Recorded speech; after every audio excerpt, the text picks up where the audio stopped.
বুধবার বারুইপুরে বিভিন্ন এলাকায় প্রচার করলেন যাদবপুরের তৃণমূল প্রার্থী সায়নী ঘোষ। এদিন তিনি বারুইপুর হাসপাতাল মোড় থেকে টোটোতে চেপে বর্ণাঢ্য শোভাযাত্রা সহকারে প্রচার শুরু করেন।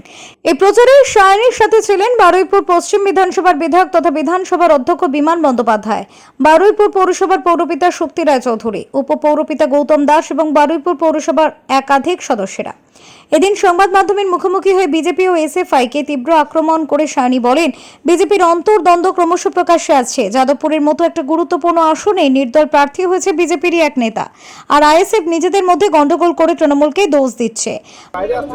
অবশ্যই বাইরে আসছে, বিজেপি থেকেই নির্দল দাঁড় করিয়ে দিচ্ছে। এটা যাদবপুর লোকসভা কি আর কি নাকি?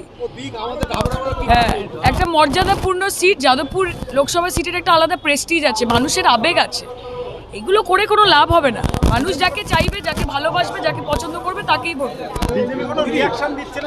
বিজেপি কি রিয়াকশন দেবে? ওনাদের দল থেকে নির্দল দাঁড় করিয়ে দিয়েছে।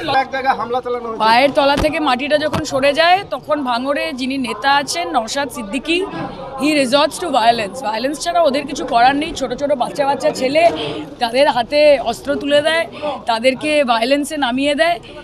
এগুলো বাবলু প্রামাণিকের রিপোর্ট, ওঙ্কার বাংলা।